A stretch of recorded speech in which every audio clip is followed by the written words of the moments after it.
Exactly.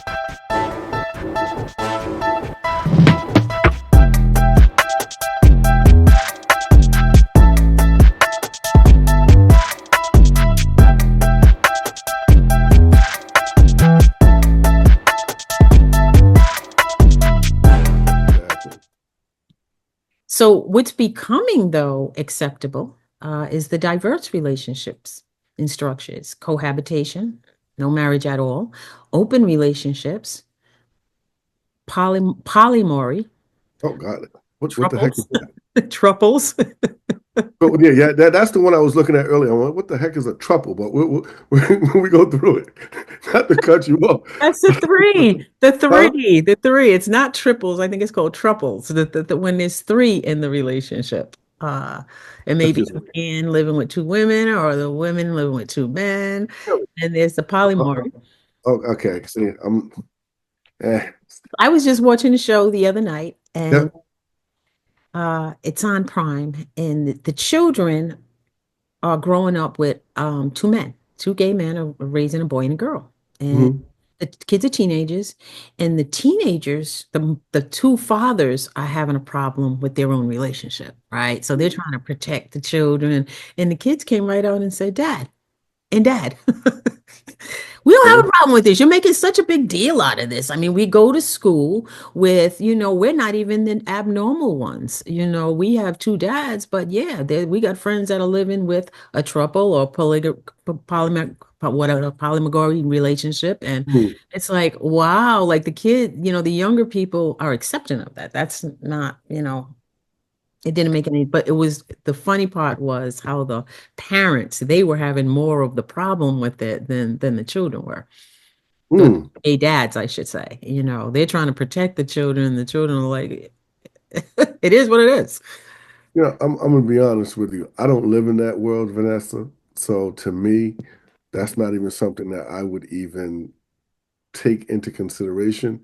But what you were talking about earlier, which is the open relationship, you Mhm. know, which I find to be odd because I couldn't see myself sharing a woman with another man and then being committed to that woman in any, you know what I mean? It just doesn't make any sense to me, and I think that we're trying to go outside, like we talked about earlier, what was intended, and we're trying to create our own way of doing things. And I think that is what is getting us into trouble. Mhm. There's Now, also a focus on equality now, gender okay. equality, sharing the responsibilities. Like I said, with more women, like we discussed earlier, with more women out there working, it's becoming more common to share the responsibilities, and a mutual respect. Okay. And what do we mean by mutual respect? Because that is something that I need some clarification on. Give me an example of what you would call mutual respect. Because if we're looking at it from a leadership perspective, right? And let me ask you this. Does that mean everything that I do or every decision I make, I need to make sure I clear it by you first? You didn't have to. I mean, Does that's not respect to me. That's okay, does that mean that I'm never able to criticize or never able to give advice as to what I think is in our best interest as a couple and as a family? mm-mm. So give me an example when you say mutual respect, because I've always had mutual respect. I've always respected women, and they've always done the same with me. So I've never really had a problem when it came to respect. Now, what I've had an issue with a lot of times is dealing with, and it is my pet peeve, is women that complain a lot, you know, constantly complaining about things that are really not that important. Right. Okay.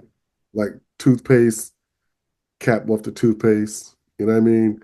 Sock on the floor, that type, you know what I mean? It's just like Pick up that sock, please. pick and choose your battles. You Right. know what I mean? But if it's something that's substantial and really, something that's causing a problem, obviously you're going to sit down and talk about it and have respect. Mhm. But, um, so give me an example of what you would consider to be mutual So respect. I think mutual respect is, like you said, you're able to sit down and communicate without yelling, screaming at each other, right? Set boundaries. Sometimes you have, in my relationship, we have boundaries. We're grown adults, right? But we still need boundaries. My husband, call each other out of their name, even when we're in an argument, even when we're heated. That's one thing we don't do is call each other out of their names. We set some boundaries. Absolutely. Don't raise Absolutely. don't raise your voice. Mm, You have a point, you can now, me being a female, my voice mhm, elevates a little bit, but my husband knows how to bring that back down. I'm conscious of it, you know. mhm, Another thing is money, right?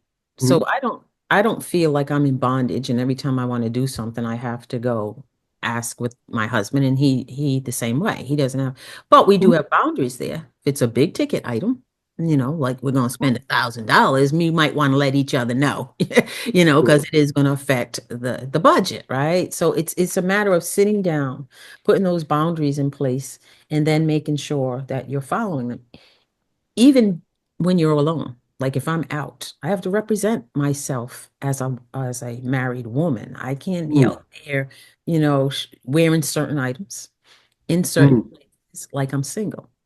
So there's a respect that I have for my husband even when I'm not with him.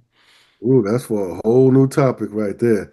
And I think we have one coming up pertaining to that issue too. And that is something that really causes a problem with a lot of men. And you know what's really sad is a lot of men have to eat that. They have to just what they call suffer in silence because if you say something, then you're seen as being what? If the man says something, he's seen as Yeah, being I don't know which way you're going. controlling. Oh yeah, yeah, yeah. Yeah, oh Yeah, yeah. you see what I'm saying?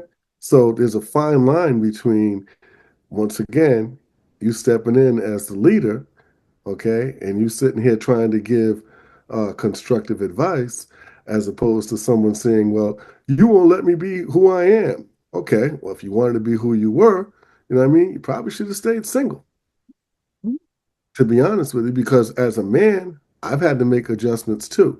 And I think that's one of the things that women don't really look at when it comes to relationships. Men automatically know the adjustments we need to make. Mm-hmm. Okay. But a lot of times it's difficult for you because women want to maintain a single mentality. Okay.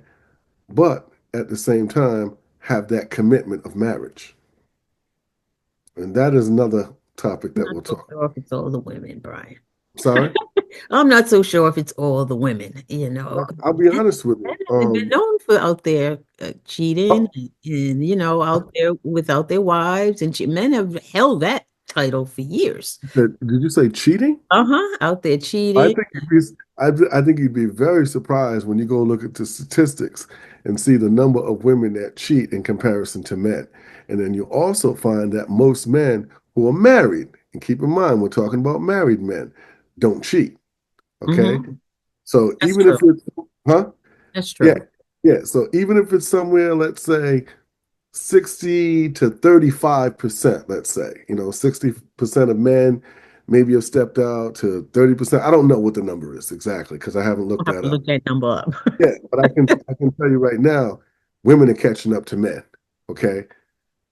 You might So, be right. Yeah. yeah, Yeah. no, Okay, that's gonna do. be it. We're gonna look that up for next week. We're gonna bring Okay. that to our viewers, All right. All statistics, right. men and women. Because, and I'm not, a lot of times people look at it like, oh, you're downing women, and this. No, it's not about downing women or putting them down or making it so that you're a misogynist or you hate women. No, it's about identifying things and calling out things that we see. Right. you know and that's another thing that's become difficult is for us to be honest as men and express our opinion without being called a misogynist, a narcissist, or what's the other one, controlling, you know or you're jealous, you know what I mean? And it's like, no, that's not what it's about. If you make us feel comfortable, you're probably not going to see a lot of that. Right. Right. Right? So a lot of it has to do with, we have responsibility. Just like as a man, I have responsibility to carry myself in a certain way in public so that my spouse, she would feel comfortable, or my, girl or whatever you want to call it. Okay, so we both have that responsibility. Like you said, when you step out, you represent that other person. No, absolutely. Absolutely.